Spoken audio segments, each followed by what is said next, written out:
wanted to do our throwback Thursday, and we haven't done them in 3 weeks. At least a couple of weeks, I think. Okay, Papa's kind of hoarse I've this got morning. a cold, yeah, I've got a cold. Don't say you have a cold. Well, I've got something. Well, I know, but don't claim it. Okay. I feel great. Okay. We don't remember, neither one of us can remember where we left off.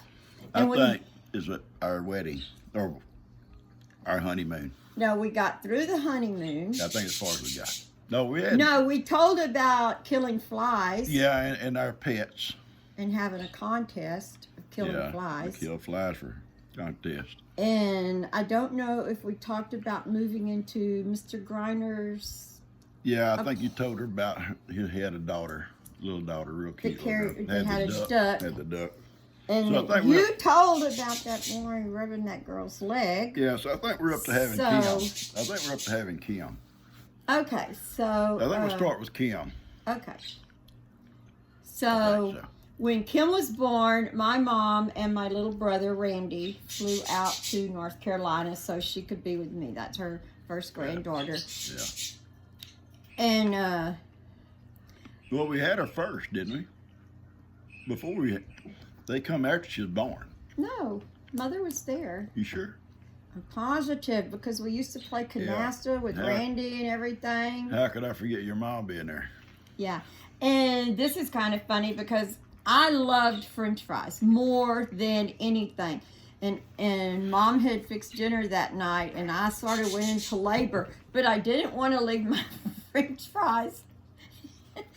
So Mom kept telling me, just go. And as soon as you come home with the baby, I'll have you some French fries there. But, and she's never quit.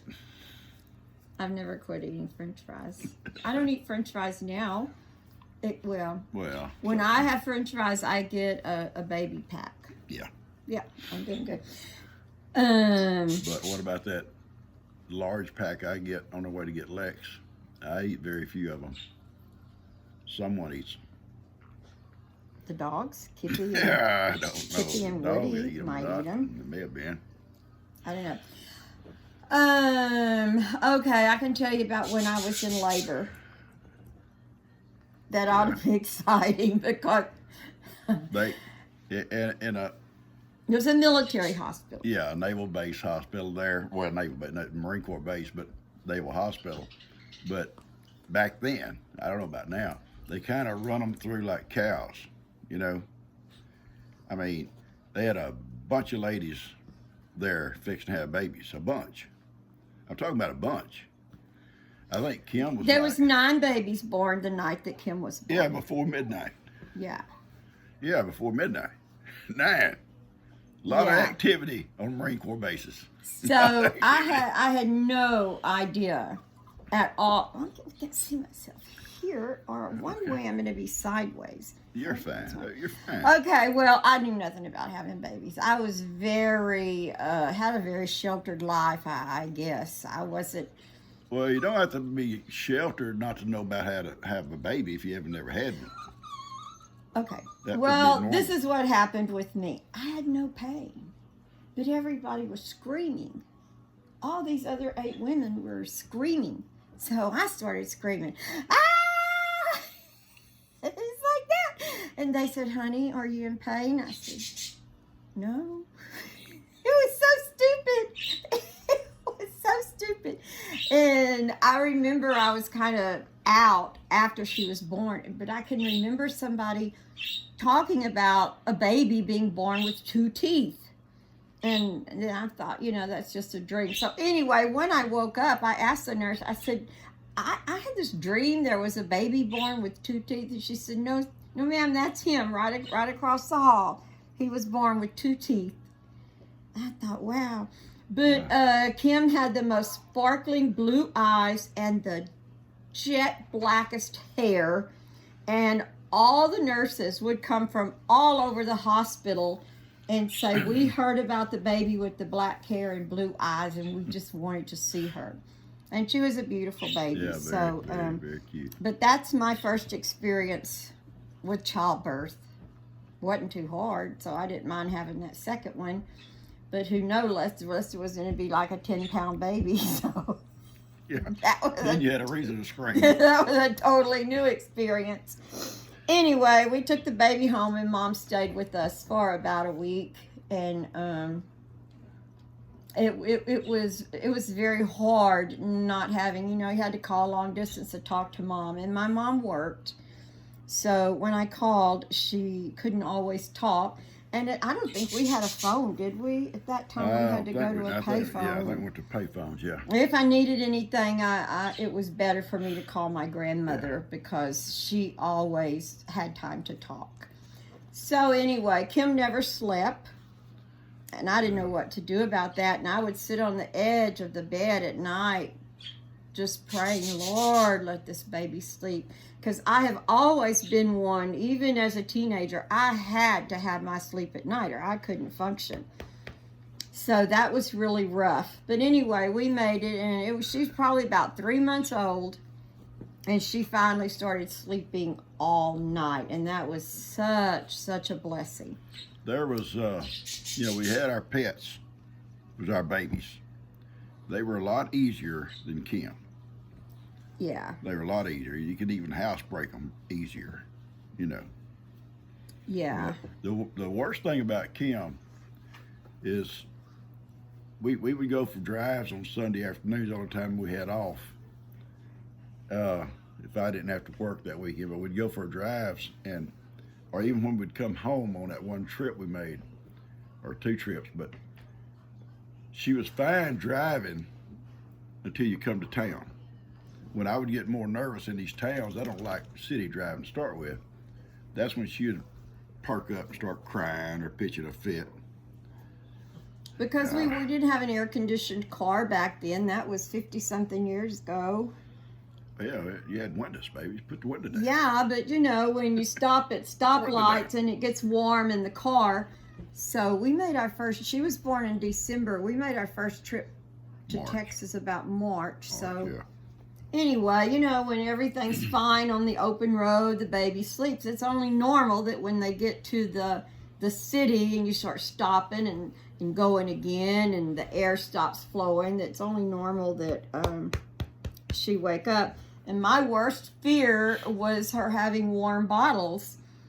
So I made a specific trip to the doctor to ask, we're fixing to make a trip to Texas, and what do I do about warming her bottles? And he said, she's 3 months old. You don't have to warm her bottles. So I was like, wow, that's awesome. So anyway, that was our first trip home with Kim. And then we got out that July. Yeah. We got out in July. And we stayed with his mom and dad. 3 months, maybe. Yeah. Maybe. Yes, and then we got a mobile home, a nice mobile home with central heat, but no air. So come the summer, we still had to put a nice air conditioning unit in it, and yeah, it was very nice. Stop. Very nice mobile home. It was, back then it was 12, but 60 was a big mobile home, and I remember the cost was $5,000, the whole thing, delivered everything, and our note was $80 a month. Yeah. $80 a month. Can you imagine that? Anyway, then Lester was born, and Lester was a great baby. He was such a good baby, and Y'all stop fussing. He walked early. He went off the bottle early because he got teeth at an early age. And he would bite all his nipples out of his bottles, and then his bottle would just be all over his bed. So he wasn't but about 6 months old and went straight to a sippy cup. So also we went through a hard time with Lester because he couldn't have, he would throw up everything, all of his formula. So they tried these special formulas and soy milk, which was really, really, really hard to get back then. That was a bad habit, wasn't it? What? Chewing on nipples. Be quiet. Well, you chewing the nipples So up. anyway, guys, we had to put him on instant milk. It was, what do you call that stuff? Instant milk. Yeah, it was instant milk. Yeah, it's a regular instant milk. It was freeze-dried milk. Yeah. And it was no fat. And he took that fine. So he had no problem with that. So that was so much better than trying to buy that expensive soy stuff that back then it was so expensive. And so that didn't work either. And then they said, just try what was it called? It's not instant milk, but it has a name. But anyway, y'all know what I'm talking about?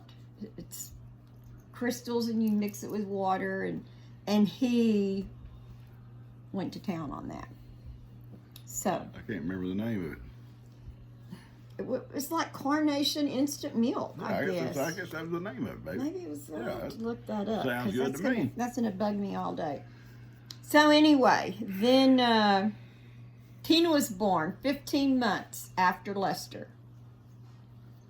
And we made a trip to California. We actually sold our house because I wanted to go back to California so bad. I missed it. That's where I wanted to be with my parents. But when we got back, Mom and Dad had already moved up to Northern California. So I wasn't with any of my friends. I didn't get to see any of my friends. I didn't get to show my baby off. And then that's when Dad got a job at Butte County Sheriff's Department. And we weren't there but about a year almost. And I wanted to come back. Yeah. I was ready to come back. Mom and Dad weren't catering to me like they did when I lived at home, and it just my dream of going home to be with Mom and Dad was basically shattered because I don't know, but we had some good times while we were there. Yeah, good times. We enjoyed ourselves. We loved to drive up in the mountains. What's that place that we Forbstown. Awesome little place. Yeah, it was beautiful up there, but I think that's the place now that's had the fire. No, it's Paradise. Well, we went to Paradise too. Yeah, we went to Paradise where Lester fell out of the swing. Tell him about that. I got to put out that. Yeah, we went to this park. Come on. And I said, Lester, come on and get in this swing. And he says, no, that's a baby swing. And I said, I know, but it'll be real fun. I can swing you really, really high in this swing. So I gave him this one big push, and that baby swing flipped. And the swing flipped.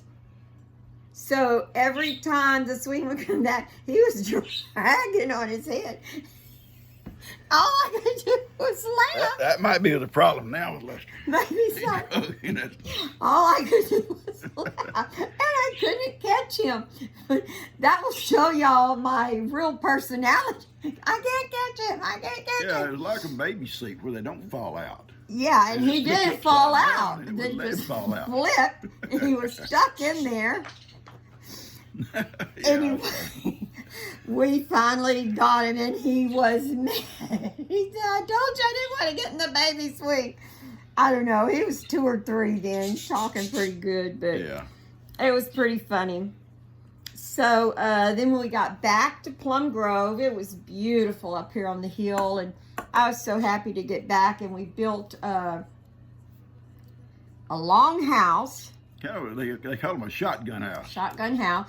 It had a little front porch. You come into the living room, and then you come through this little walk area, and then here was a nice sized bathroom, and then you go here, which would eventually be our dining area. And then you went on through, and it was our kitchen, and then the back door. Well, Papa and I slept in a bottom bunk. Yeah. Lester and Tina slept in a top bunk, and then Kim slept on the couch. You get real close when you sleep in a bunk together. You do. And Daniel was born about 9 months after that. Yeah. And we found a little space to put him right there. Never sleep in a bunk bed again. Well, anyway, I don't know. Anyway, it was, my aunt called it my little dollhouse. She said, I'm going to go up and spend some time with Brenda in her little dollhouse. And my grandmother came and stayed with us when Lester was born, when Tina was born, and she came when Daniel was born. And we just had to shuffle around a little bit so we could make her a place in the living room with Kim. But my grandmother Chrysler, my daddy's mother, was with me at all three of those babies being born. And she took good care of me and get up at night with the baby. And anyway, that was nice. She was a very sweet lady. She didn't like me. Well, she always liked you until I lost my temper. Kim was, now I did tell you, my family weren't cussers. They had never been in the Marine Corps. No, and I never knew any really bad words till I married him. Yeah. But he's not real smart. So he takes this bottle warmer, and Tina's having a fit crying for a bottle. This is when Tina was little, a baby. I was stressed. I wasn't thinking. So he plugs in the bottle warmer and then holds it under the sink to get some water in it, and it ran over the top and shocked the heck out of him, and he let out some words. So my grandmother went and got her Bible, and she just, she is a sweet lady, and she just started reading. From that day forward until the day she passed away, she never sent him a birthday card again. I was exiled.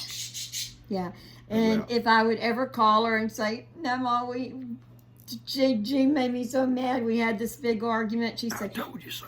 Yeah, she'd say, "Honey, you made your bed," and by that, you gotta lay in it. She said, "You made your bed. You gotta lay in it or lie in it or whatever she said." Well, she never really said the whole thing. I never said the whole thing. Always said, "Honey, I had that part. You made your bed. You gotta lie in it."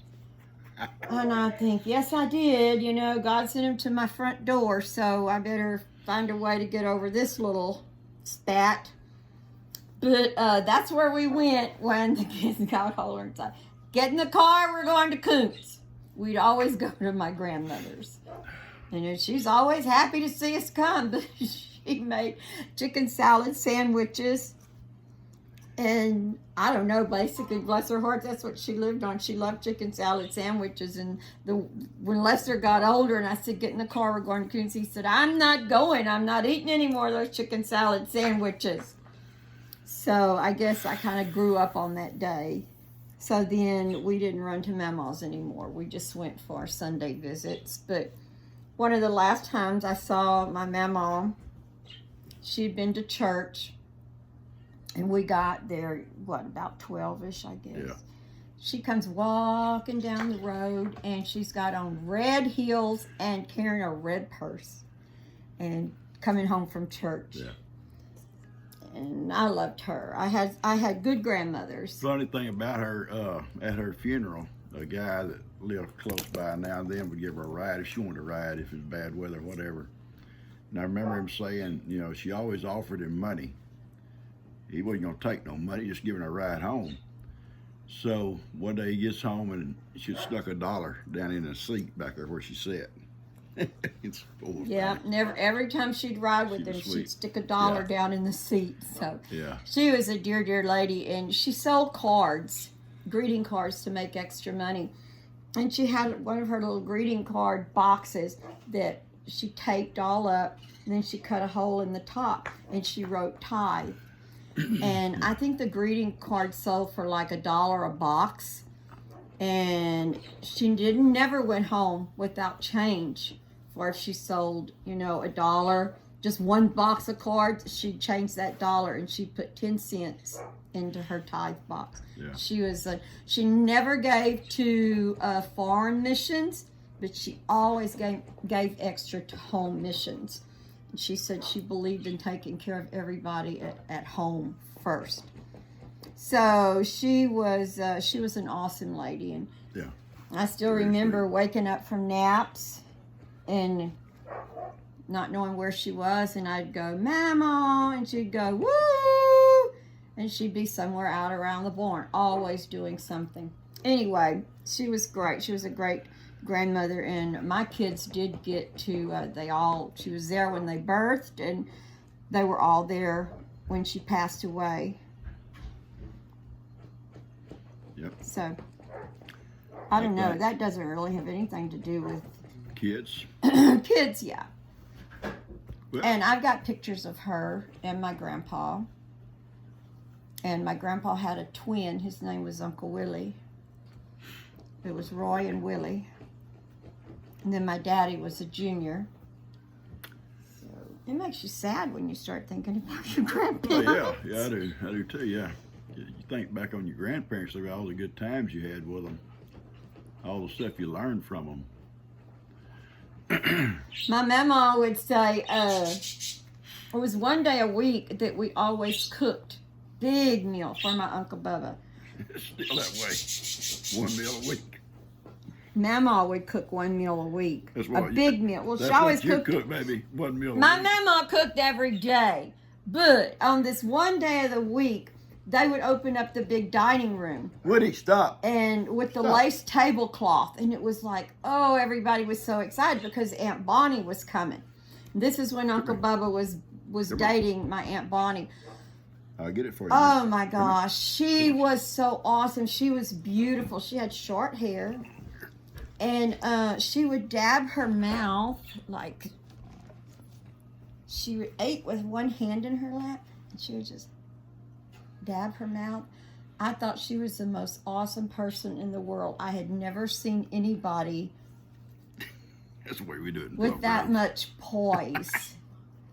Anyway, that was exciting. But my mama would say, which rooster you want to kill? Works good if you got a long sleeve. Stop. She would say, what rooster you want to kill today for lunch? And I'd look and I'd say, that one. And I was all excited, you know, and then she'd pick it up and wring its neck. Oh, use it like Yeah, an and then executioner. it would start flopping around, and then I would burst into, ah! It was so sad. But the next week, same thing. Which rooster? I'd pick it out, and then she'd wring its neck, and I'd go into hysteria again. So that was probably a little dramatic. But guys, I had a good. Honey, you haven't said anything. Baby, You just sit my there. throat's kind of messed up. It's hard for me to talk. Well, he had good grandparents Oh, too. that's great. We'll talk about them one day. Yeah, and his grandpa, when his grandpa didn't know anybody, I guess dementia or whatever, but he would lay in his bed, he would know when someone came in, and he would say, praise God, and he'd just laugh, and he was so happy. Sort of like my daddy was when he got dementia. Yeah, your dad's the same way. Yeah. My dad was the same way, but Well, sometimes your dad's that way. When I'd give him a bath, he'd get mad at me. yeah, it was hard taking care of Dad at last, but I don't think Gene has the personality. If he gets like that, I think he's going to be one of those mean people. just throwing that out there, guys. The Marine Corps may come back in me. Come back. Get your in here. Yeah, because like Kim called the other night to tell me something. I couldn't get my phone to call her back. Ari and Kim, it's just constant. They just like, It was just about like each other. 11:30. I think what she was trying to tell me is that she talked to my brother. That's when we were going through all that. So I said, honey, can you call her back? There's something wrong with my phone. So he gets up and calls, and she goes, did you call us? Why would you call somebody at 11:30 at night? Kim told me the next day, she said, Mom, don't ever, ever tell him to call me again in the middle of the night. He was so hateful. Emergency, you understand? It was an emergency. No, not she had really. talked to my brother. She don't know that. You don't know that. She thought she did. You'd been hacked, baby. She had been talking to whoever hacked you. Guys, his phone's ringing. So, I'll answer. I'll call him back. Go ahead. We need to finish this up anyway. well, I don't know. How far are we going to go? I think it's probably far enough. We can people start probably going sick of now us into anyway. the kids. They're probably They sick of probably us. are. We can go into when the kids started school. That's how we'll start next time, is when the kids started school. Yeah, that'll be a great time. Great time to start. Yes. Excuse me. All right. We love you, guys. friends. I love Love you, you, friends.